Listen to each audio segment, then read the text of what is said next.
Olá, sexto ano. Vamos dar continuidade ao nosso assunto, a composição da crosta terrestre. Nesse vídeo eu trago para vocês os tipos de rochas, né? E como é aplicado os minerais e as rochas no nosso cotidiano.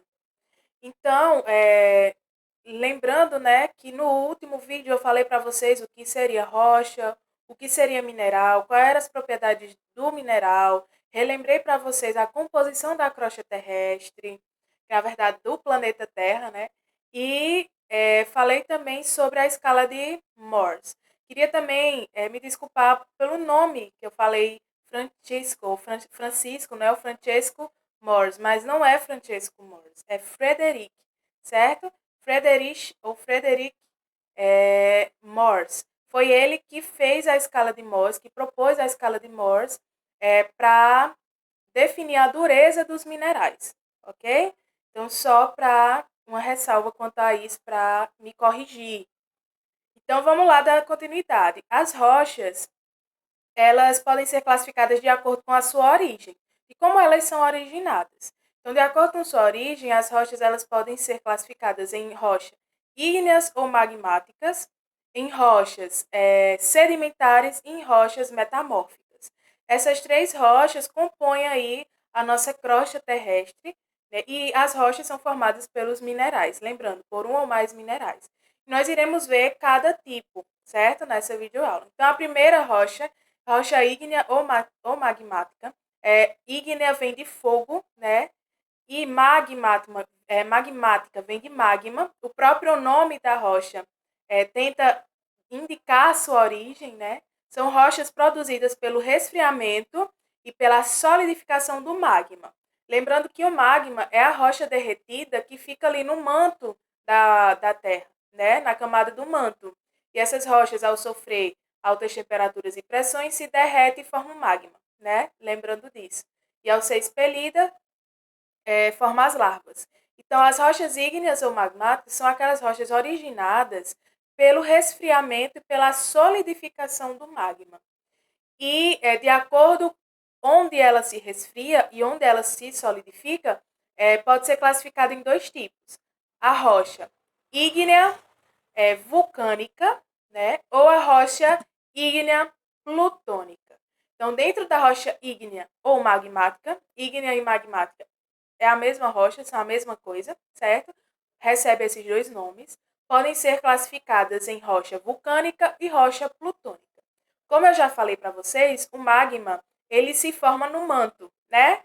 Que são aquelas rochas que passam de estado sólido para estado líquido, porque sofreu ali pressões e temperaturas elevadas. E aí se transformou em magma. E o magma, ele fica nas camadas internas do vulcão, né? Lembrando disso. Então, se torna rocha ígnea metamórfica vulcânica aquela rocha que se solidifica fora do vulcão, certo? É quando o magma ele sai, né? Entre a erupção, o vulcão e aquele magma sai do vulcão, se transformando em lava. A larva, né, que desce do vulcão, vai se solidificando, criando uma cor escura, né, e forma aí a rocha ígnea.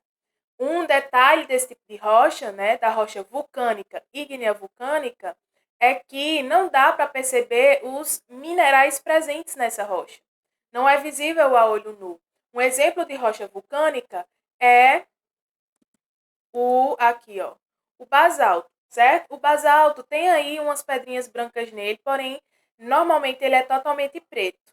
Então não dá para ser visível a olho nu perceber os minerais que compõem essa rocha.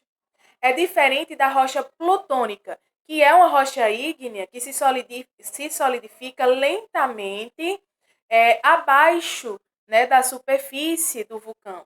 É o magma que se solidifica ao longo do tempo abaixo do vulcão, nas camadas do manto, ali abaixo do vulcão. Então a gente chama de rochas plutônicas.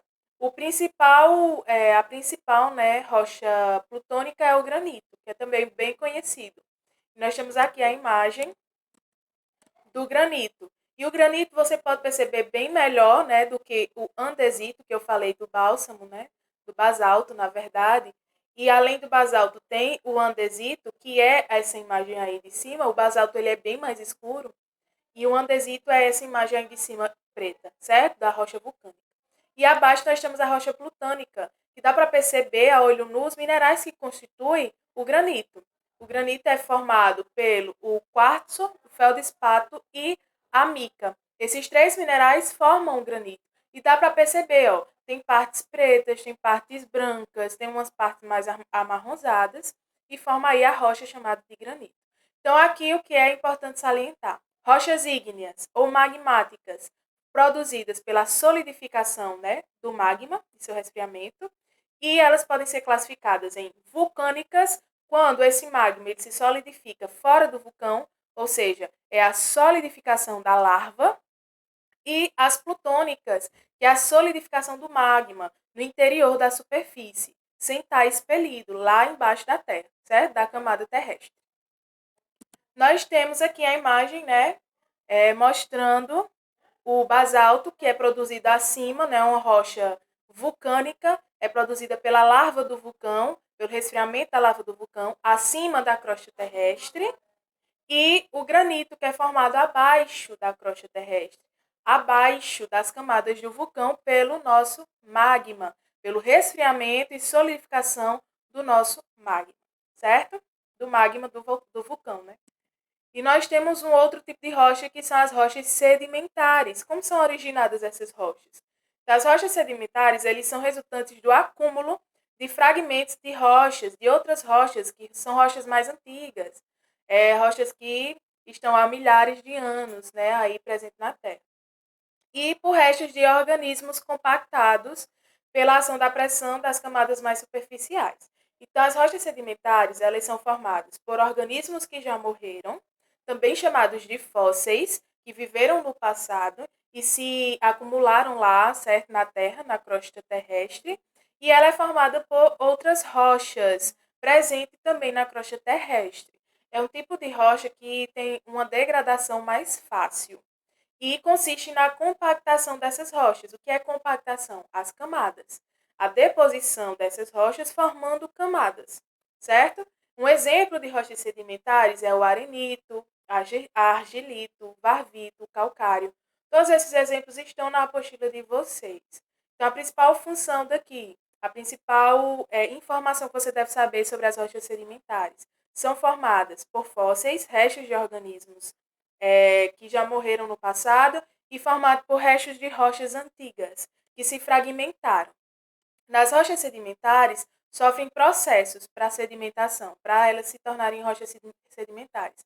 Que processos são esses? O intemperismo, certo? Que é a degradação da rocha, que ela pode sofrer por causa de agentes físicos, como a chuva, como o vento, certo? E aí essas rochas se degradar, até nós mesmos podemos degradar um lugar, né, com aquela rocha, com, sei lá, aquelas catrepilhas, né, que chama para tirar aquela rocha. Isso aí é o intemperismo, certo? Essas rochas sofrem intemperismo, sofrem a erosão, que é o movimento dessas rochas para outros lugares, para ocorrer a deposição desse material, sofre a compactação ou a adesão, que é quando essas rochas se movimentam e formam camadas, e a sedimentação. E é por causa da rocha sedimentar e da sedimentação que esses organismos que viveram no passado, esses fósseis, podem ser descobertos. Porque as rochas que formam camadas vai formando camadas naquelas áreas mais baixas, né? Formando camada, e essas camadas vão proteger aquele animal que estava morto, né? Se vão formar camadas em cima dele, daquele animal que morreu, então aquela terra ela vai proteger aquele animal, principalmente os ossos, que se tornam minerais. Os ossos se ficam um pouco mais duros e se mineralizam, facilitando assim o encontro, né, desses ossos por arqueólogos, que são aqueles cientistas que procuram fósseis, certo? Então nós temos aqui, ó, um exemplo de rocha sedimentar, né? Aqui outro exemplo de rocha sedimentar, tudo rocha sedimentar. Essa última imagem que acabou de aparecer, dá para perceber bem as camadas que as rochas podem fazer, né? Você pode olhar, ó, que está uma em cima da outra, formando camadas. Isso por causa do processo de sedimentação. Então, o calcário, por exemplo, é composto, o calcário são minerais que compõem as carapaças, as conchas de animais marinhos, né? Como os caracóis, as lesmas, enfim. Esses caracóis possuem essa carapaça. E essa carapaça ela é formada por o calcário, né? Esse calcário ele vai formar uma rocha sedimentar. E aqui temos o último tipo de rocha, que é a metamórfica. O próprio nome vem falando. Mórfica vem de transformação, vem de mudança. São rochas resultantes da transformação de outros tipos de rocha, que é formado pela transformação de rocha ígnea, sedimentares e da própria metamórfica. A rocha metamórfica ela é formada pelas outras rochas ígneas, sedimentares e das próprias metamórficas, das mudanças que essas rochas sofrem ao longo do tempo, certo? E a característica daqui, ó, essas rochas elas se modificam por causa das altas pressões e temperaturas que elas podem sofrer nas partes mais profundas da crosta.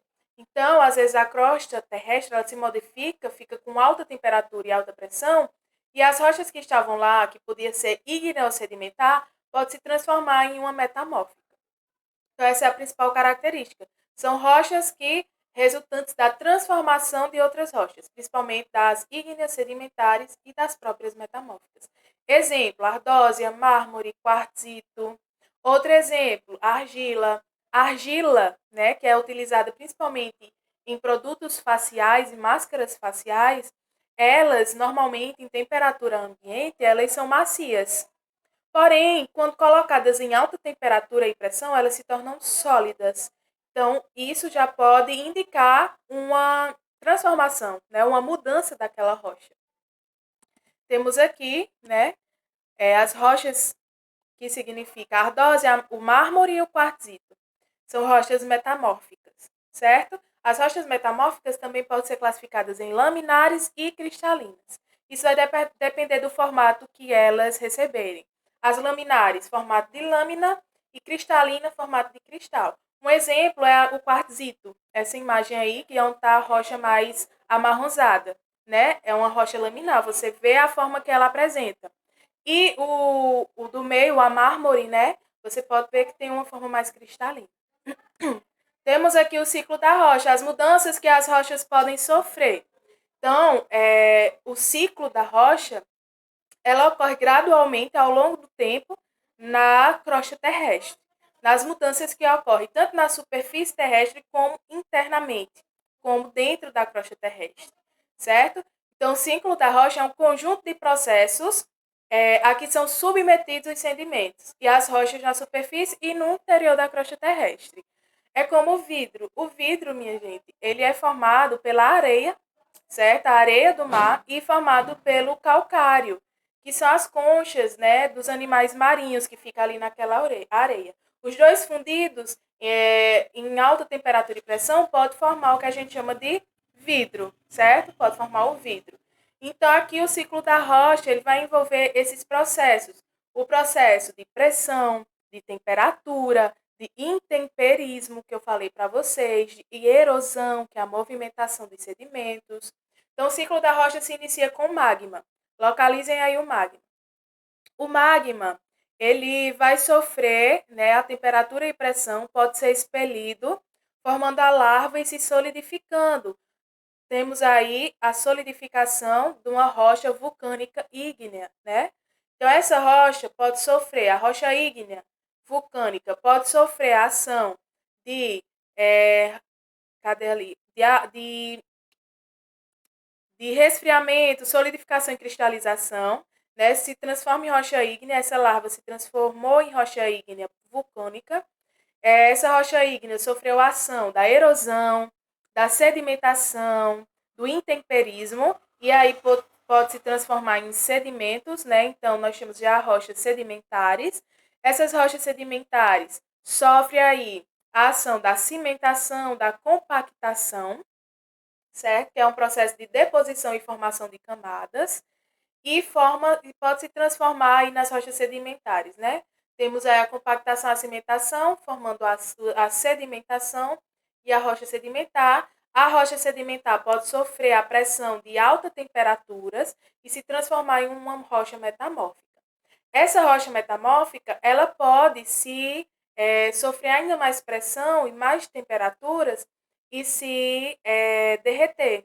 E ir para as profundezas das camadas se transformando em magma novamente.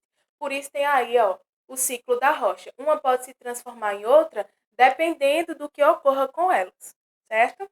Então, a mesma coisa que ocorre com vidro, que a gente encontra aí nas praias, nas areias de praias, que a gente pode difundir, né, o vidro, formar espelhos com ele e tudo mais, do mesmo jeito que ocorre o resfriamento e aquecimento para a formação de um vidro, ocorre com as rochas, certo? Elas resfriam, se solidificam e podem se derreter novamente, sofre um ciclo. Então, vamos lá. Vendo o ciclo da rocha, iremos aprender agora onde elas são aplicadas. Então, as rochas, elas podem ser aplicadas em vários ambientes, em vários lugares, são usadas desde a antiguidade. Então, é usado para fazer estátuas, para fazer, ó, aí, ó, as rochas, igrejas de rochas, como tem na imagem, para fazer utensílios, jarros, vasos, cozinhas de mármore, né? A gente sabe que o mármore é um tipo de rocha. O granito também forma as pedras dos nossos calçamentos. Aí nós temos a imagem de uma casa formada de pedras, né? E de rochas. O calcário, né? Que é a rocha sedimentar. Ela pode ser usada, é matéria-prima para formar o cimento e é utilizado para fertilização, né? De lavouras, por exemplo. E acabamos. São as principais aplicações, certo? Das rochas. Usamos as rochas e os minerais, né? Desde a antiguidade para vários utensílios, desde bijuterias até construção de casas. Então, ficamos por aqui. Qualquer dúvida que vocês tiverem sobre as rochas, ciclos da rocha, o tipo de rocha, podem entrar em contato comigo, que eu vou ajudar da melhor forma possível, certo? Um abraço, um beijo a todos e até a próxima aula.